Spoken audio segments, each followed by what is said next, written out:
జడ్జిలాగా పరిశీలిస్తూ ఉంటాడు.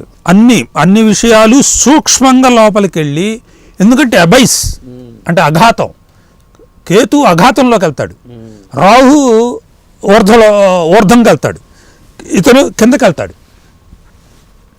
అంటే లోతుకి వెళ్తాడు ఏ విషయమైనా. అందుకనే వృశ్చికానికి కేతువుకి ఇచ్చింది, అదొక కారణం. ఓకే, వృశ్చికం ఈజ్ లోతు ఎక్కువ, వృశ్చిక రాశికి లోతు ఎక్కువ, ఓకే, అష్టమ రాశికి లోతు ఎక్కువ. అందుకనే అష్టమంలో ఉన్న కేతువు ఈజ్ ఎక్సలెంట్ ఫర్ మీకు రీసెర్చ్ వింగ్లో ఉన్న వాళ్ళకి, ఆర్గనైజేషన్స్లో డిఆర్డిఓ, టాటా ఫండమెంటల్ రీసెర్చ్, ఇట్లాంటి వాటిల్లో, ఇస్రో, వీటిల్లో ఉండాలి అంటే, అట్లాంటి వాటిల్లో పనిచేయాలంటే any type of research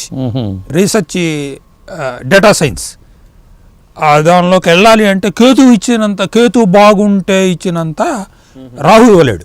okay, Rahu ఇస్తాడు కానీ అంతగా. కేతు ఈజ్ మైండ్ అప్లికేషన్ ఎక్కువ ఉంటుంది. కేతు అంటే సూక్ష్మంగా వెళ్ళిపోతాడు, బాగా సూక్ష్మంగా.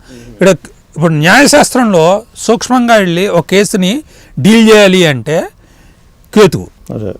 అక్కడ లీగల్ కేసులు రావాలి అన్నా కుజకేతువులు కనుకుంటే పోరాట పటిమ, లీగల్ కేసుల్లో పోరాట పటిమ, దాని మీద గురుదృష్టి కనుకుంటే డెఫినెట్గా లీగల్ కేసుల్లో గెలిచి తీరుతాడు.